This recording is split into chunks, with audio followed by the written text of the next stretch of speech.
सभी दोस्तों को नमस्कार, जय हिंद। स्वागत है आपके अपने परिवार यूट्यूब चैनल अपना राजस्थान पर। दोस्तों एसएससी एमटीएस के लिए दोस्तों जीके जीएस का प्रैक्टिस सेट नंबर 3 रहने वाला है। आपके प्रीवियस ईयर क्वेश्चन पेपर और परीक्षा पैटर्न के अनुसार दोस्तों तैयार किया गया प्रैक्टिस सेट नंबर आज 3 रहने वाला है। तो दोस्तों एंड तक जरूर बने रहे, ताकि दोस्तों क्योंकि उसके अंदर दोस्तों उन्हीं क्वेश्चनों को ऐड किया गया है जो आपके परीक्षा पैटर्न और सिलेबस के अनुसार है। तो चलिए दोस्तों करते हैं आज की क्लास को स्टार्ट। तो सबसे पहले माँ सरस्वती को प्रणाम, और चैनल को सब्सक्राइब नहीं किया तो चैनल को सब्सक्राइब जरूर कर ले, ताकि दोस्तों एसएससी एमटीएस के लिए दोस्तों जीके जीएस की क्लास है वो दोपहर 2 बजे आपको मिलती रहे। तो चलिए दोस्तों करते हैं आज की क्लास को स्टार्ट। तो दोस्तों पहला क्वेश्चन पूछा है दोस्तों रहने वाला पहला क्वेश्चन कि निम्नलिखित में से कौन सा चारों वेदों में से सबसे पुराना और सबसे बड़ा वेद है। दोस्तों जो 4 वेद है उनमें से कौन सा जो वेद है वो जो सबसे पुराना और सबसे बड़ा वेद है। तो ये हमारा यजुर्वेद, बी है दोस्तों ऋग्वेद, सी है अथर्ववेद और डी है दोस्तों सामवेद। तो दोस्तों इसका जो राइट आंसर रहेगा दोस्तों ऑप्शन नंबर बी। दोस्तों जो ऋग्वेद है वो सबसे पुराना और सबसे बड़ा वेद है। तो दोस्तों राइट आंसर रहेगा दोस्तों option number B. Next question है दोस्तों दूसरा क्वेश्चन है कि भारत का राष्ट्रीय आदर्श वाक्य सत्यमेव जयते किस प्राचीन भारतीय शास्त्र से उद्धृत एक मंत्र है।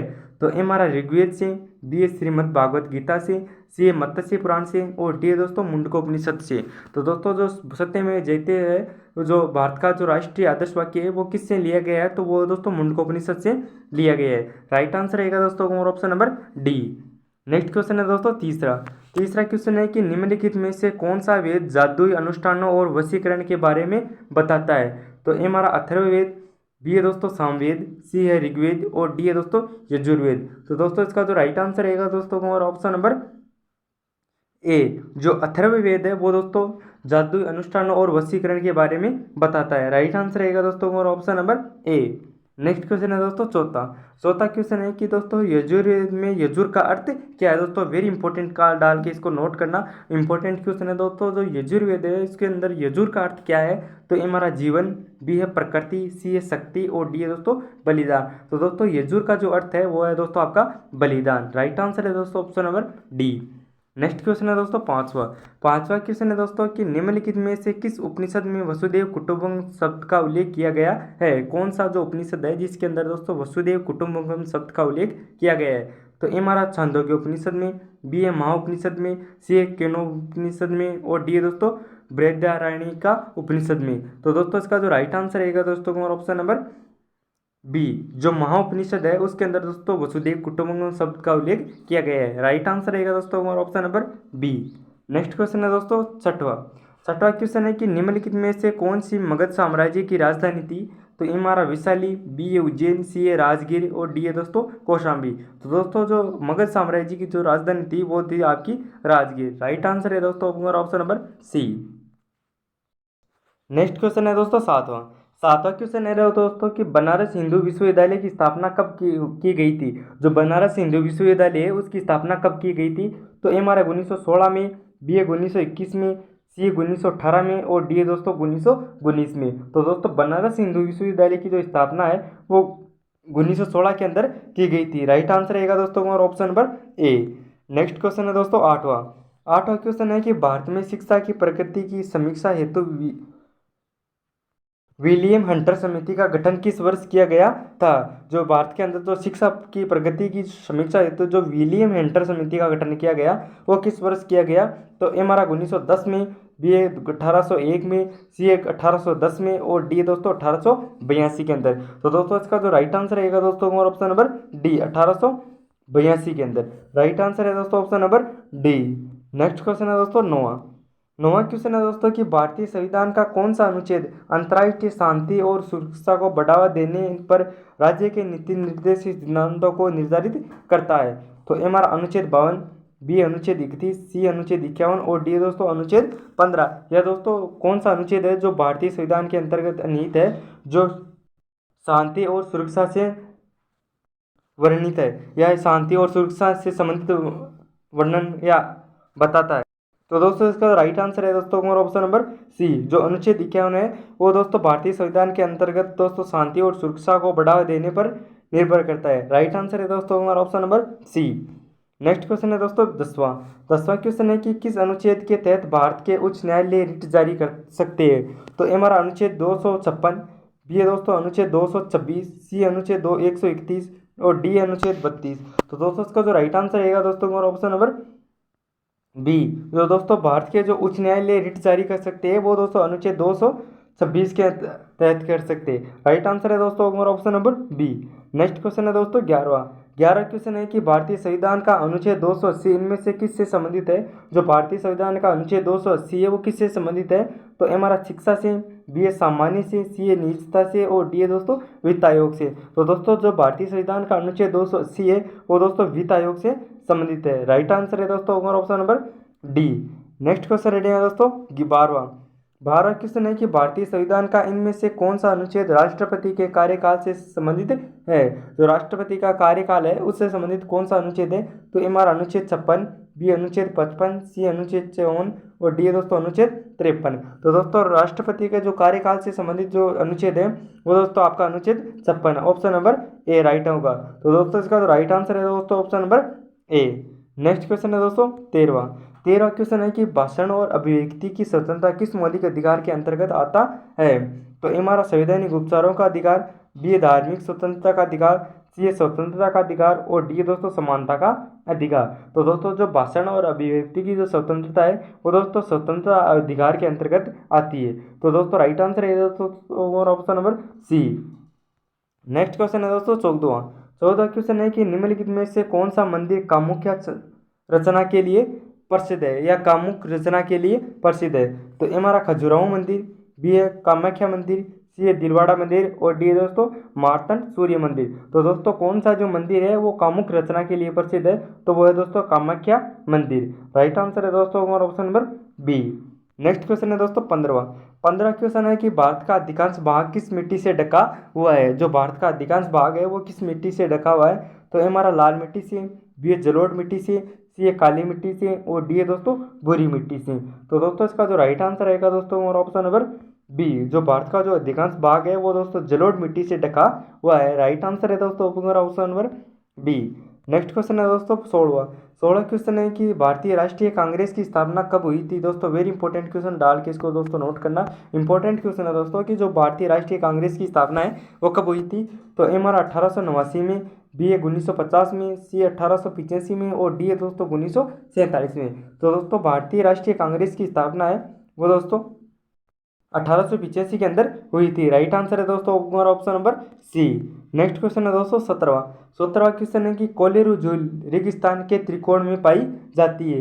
तो ए हमारा गोदावरी और कृष्णा के त्रिकोण पर, बी है दोस्तों गंगा और महानदी के त्रिकोण पर, सी है दोस्तों महानदी और गोदावरी के त्रिकोण पर और डी है दोस्तों कृष्ण और कावेरी के त्रिकोण पर। तो दोस्तों कोलेरू झील है वो गोदावरी और कृष्णा के त्रिकोण पर पाई जाती है। तो दोस्तों उसका जो राइट आंसर रहेगा दोस्तों हमारा ऑप्शन नंबर ए। नेक्स्ट क्वेश्चन रहेगा दोस्तों 18वां वापिस रिपीट हो गया ये दोस्तों एक क्वेश्चन। जो सत्यमेव जयते शब्द है वो किस उपनिषद से लिया गया है या किस उपनिषद में है। तो ए हमारा मुंडकोपनिषद में, बी है छांदोग्योपनिषद में, सी है कंठोपनिषद में और डी है दोस्तों एंजल फोन्स में। तो दोस्तों इसका जो राइट आंसर है वो दोस्तों आपको कमेंट बॉक्स में बताना है क्योंकि ये दोस्तों ये मैं पहले बता चुका हूँ। तो इसका जो राइट आंसर क्या होगा दोस्तों ये आपको कमेंट बॉक्स में बताना है। नेक्स्ट क्वेश्चन है दोस्तों 19वां क्वेश्चन है दोस्तों कि महाबलीपुरम में प्रसिद्ध समुद्र तट का निर्माण किसने किया था। दोस्तों वेरी इंपॉर्टेंट क्वेश्चन है दोस्तों। जो महाबलीपुरम है उसके अंदर दोस्तों जो प्रसिद्ध समुद्र तट का निर्माण है वो किसने किया था। तो ये हमारा नरसिंहवर्मन प्रथम ने, बी है दोस्तों नरसिंहवर्मन द्वितीय ने, सी है राजेंद्र चोल ने और डी है दोस्तों आदित्य कारिकल ने। तो दोस्तों इसका राइट आंसर है दोस्तों हमारा ऑप्शन नंबर बी। जो महाबलीपुरम में जो प्रसिद्ध समुद्र तट का जो निर्माण है वो नरसिंहवर्मन द्वितीय ने किया था। राइट आंसर है दोस्तों हमारा option number B. Next question है दोस्तों 20वां क्वेश्चन है कि छोटा नागपुर पठार इनमें से किस भारतीय राज्य में स्थित है। यह छोटा नागपुर पठार है वो किस राज्य के अंदर स्थित है। तो हमारा कर्नाटक में, बी है असम में, सी है राजस्थान में और डी है दोस्तों झारखंड में। तो दोस्तों जो छोटा नागपुर पठार है वो दोस्तों आपके झारखंड के अंदर स्थित है। राइट आंसर है दोस्तों हमारा option number D. Next question है दोस्तों 21वां क्वेश्चन है कि गारो, खासी और जयंतिया पहाड़ियाँ भारत के किस भौतिक विभाजन का हिस्सा है। और दोस्तों साथ ही बताना है ये किस राज्य के अंदर स्थित है। तो ये दोस्तों मेघालय के अंदर स्थित है। तो इसका जो राइट आंसर क्या होगा दोस्तों कि जो गारो, खासी और जयंती पहाड़ियाँ हैं वो भारत की किस भौतिक विभाजन का हिस्सा है। तो हमारा प्रायद्वीप पठार का, बी हिमालय पर्वतमाला का, सी तटीय मैदान का और डी दोस्तों उत्तरी मैदान का। तो दोस्तों इसका जो राइट आंसर है दोस्तों वो हमारा ऑप्शन नंबर ए प्रायद्वीपीय फटारकी जो गारो खासी और जयंती पहाड़ियाँ भारत के जो कौन से भौतिक विभाजन का हिस्सा है, तो वो है दोस्तों प्रायद्वीपीय फटारकी और ये मेघालय के अंदर स्थित है।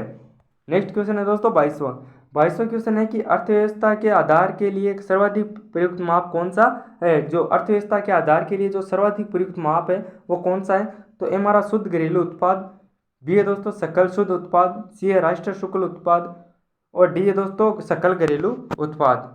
दोस्तों इसका जो राइट आंसर रहेगा दोस्तों हमारा ऑप्शन नंबर डी। जो अर्थव्यवस्था के आधार के लिए जो सर्वाधिक प्रयुक्त माप है वो है दोस्तों सकल घरेलू उत्पाद जीडीपी। राइट आंसर है दोस्तों हमारा option number D. Next question है दोस्तों 23वां क्वेश्चन है दोस्तों कि निम्नलिखित में से कौन सा विभाजन भारत में जीडीपी की गणना करता है। सॉरी दोस्तों विभाजन नहीं है दोस्तों, विभाग है, गलती से सॉरी दोस्तों। कौन सा विभाग है जो भारत के अंदर दोस्तों जीडीपी की गणना करता है, तो हमारा वित्त मंत्रालय, बी है केंद्रीय सांख्यिकी कार्यालय, सी है दोस्तों राजस्व विभाग और डी है दोस्तों कृषि मंत्रालय। तो दोस्तों इसका जो राइट आंसर है दोस्तों हमारा ऑप्शन नंबर बी। जो केंद्रीय सांख्यिकी कार्यालय है वो दोस्तों जीडीपी की गणना करता है भारत के अंदर। तो राइट आंसर है दोस्तों option number B. Next question है दोस्तों 24वां क्वेश्चन है कि निम्नलिखित में से कौन सा क्षेत्र भारत की जीडीपी में सर्वाधिक योगदान देता है। कौन सा क्षेत्र है जो भारत की जीडीपी में सर्वाधिक योगदान देता है, तो ए तृतीय क्षेत्र, बी असंगठित क्षेत्र, सी प्राथमिक क्षेत्र और डी है दोस्तों द्वितीय क्षेत्र। तो दोस्तों भारत की जो जीडीपी के अंदर जो सर्वाधिक योगदान देता है वो दोस्तों आपकी तृतीय क्षेत्र देता है। राइट आंसर है दोस्तों हमारा ऑप्शन नंबर ए। तृतीय क्षेत्र दोस्तों सेवा क्षेत्र से संबंधित है और दोस्तों जो प्राथमिक क्षेत्र है वो दोस्तों आपकी कृषि से संबंधित है और दोस्तों आपके जो द्वितीय क्षेत्र है वो दोस्तों आपकी मैन्युफैक्चरिंग से संबंधित क्षेत्र है। तो दोस्तों इसका राइट आंसर है दोस्तों हमारा ऑप्शन नंबर ए। नेक्स्ट क्वेश्चन है दोस्तों 25वां क्वेश्चन है कि भारत में राष्ट्रीय आय की गणना का पहला प्रयास किसने किया था। जो भारत में जो राष्ट्रीय आय की गणना का जो पहला प्रयास है वो किसने किया था, तो ए हमारा पीसी महालनोबिस ने, बी दादा भाई नौरोजी ने, सी जयशंकर देसाई ने और डी दोस्तों एस डी तेंदुलकर ने। तो दोस्तों इसका जो राइट आंसर रहेगा दोस्तों हमारा ऑप्शन नंबर बी। जो भारत में राष्ट्रीय आय की गणना का जो पहला प्रयास किया था वो दादा भाई नौरोजी ने किया था। राइट आंसर है दोस्तों option number B. Next question है दोस्तों 26वां क्वेश्चन है कि मोहिनी अट्टम नृत्य शैली निम्नलिखित में से किस राज्य में लोकप्रिय है। जो मोहिनी अट्टम नृत्य शैली है वो किस राज्य के अंदर लोकप्रिय शैली है, तो ए हमारा राजस्थान में, बी है तेलंगाना में, सी है कर्नाटक में और डी दोस्तों केरल में। तो दोस्तों राइट आंसर रहेगा दोस्तों हमारा ऑप्शन नंबर डी। जो मोहिनीअट्टम नृत्य शैली है वो दोस्तों लोकप्रिय नृत्य है केरल का। तो दोस्तों राइट आंसर है दोस्तों हमारा option number D. Next question है दोस्तों 27वां क्वेश्चन है कि उस्ताद अमजद अली खान निम्नलिखित में से किस वाद्य यंत्र के वादक हैं, तो ए हमारा बांसुरी के, बी है सरोद के, सी है शहनाई के और डी दोस्तों संतूर के। तो दोस्तों इसका जो राइट आंसर है दोस्तों हमारा ऑप्शन नंबर बी। जो उस्ताद अमजद अली खान है वो दोस्तों सरोद वाद्य यंत्र के वादक है। राइट आंसर है दोस्तों हमारा ऑप्शन नंबर बी।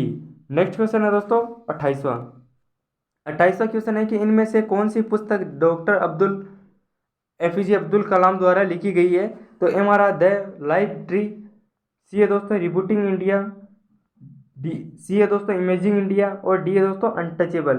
तो दोस्तों डॉक्टर अब्दुल कलाम के द्वारा जो लिखी गई पुस्तक है वो दोस्तों द लाइफ ट्री है। राइट आंसर है दोस्तों हमारा ऑप्शन नंबर ए। नेक्स्ट क्वेश्चन है दोस्तों 29वां क्वेश्चन है कि किस खिलाड़ी की आत्मकथा का नाम प्लेइंग इट माई वे रखा गया है। दोस्तों इंपॉर्टेंट क्वेश्चन है दोस्तों, कौन सा खिलाड़ी है जिसकी आत्मकथा का नाम प्लेइंग इट माई वे रखा गया है, तो ए हमारा राहुल द्रविड़ का, बी है कपिल देव, सी सचिन तेंदुलकर और डी है दोस्तों विनोद कांबली। तो दोस्तों इसका जो राइट आंसर रहेगा दोस्तों हमारा ऑप्शन नंबर सी। जो सचिन तेंदुलकर है उनकी आत्मकथा का नाम प्लेइंग इट माई वे रखा गया है। राइट आंसर है दोस्तों option number C. Next question है दोस्तों 30वां क्वेश्चन है कि प्रतिवर्ष विश्व जल दिवस कब मनाया जाता है, तो हमारा 21 मार्च को, बी 18 मार्च को, सी 20 मार्च को और डी दोस्तों 22 मार्च को। तो दोस्तों विश्व जल दिवस है वो दोस्तों 22 मार्च को मनाया जाता है। राइट आंसर है दोस्तों option number D. Next question है दोस्तों 31वां क्वेश्चन है कि विश्व ओजोन दिवस कब मनाया जाता है, तो हमारा 15 जनवरी, बी है दोस्तों 16 सितंबर, सी है दोस्तों 16 दिसंबर और डी दोस्तों 25 अप्रैल। तो दोस्तों विश्व ओजोन दिवस है वो 16 सितंबर को मनाया जाता है। नेक्स्ट क्वेश्चन है दोस्तों 32वां क्वेश्चन है कि किस भारतीय ने 2024 में शांति के लिए नोबेल पुरस्कार जीता, तो हमारा कैलाश सत्यार्थी ने, बी संजीव चतुर्वेदी ने, सी अंशु गुप्ता ने और डी दोस्तों कपिल देव ने। तो दोस्तों इसका जो राइट आंसर है दोस्तों हमारा option number A Kailash Satyarthi ने। नेक्स्ट क्वेश्चन है दोस्तों 33वां 33वां क्वेश्चन है कि भौतिक एवं रसायन विज्ञान के 2 बार नोबेल पुरस्कार जीतने वाली एकमात्र महिला कौन है? तो ए हमारा सानिया मिर्जा, बी है गारिया गेपन, सी है सुनीता नेहवाल और डी है दोस्तों मेरी क्यूरी। तो दोस्तों भौतिक एवं रसायन विज्ञान में 2 बार नोबेल पुरस्कार जीतने वाली जो एकमात्र महिला है वो है दोस्तों मेरी क्यूरी। राइट आंसर है दोस्तों option number D. Next question है दोस्तों 34वां क्वेश्चन है कि भारत रत्न पुरस्कार पाने वाला पहला खिलाड़ी कौन है?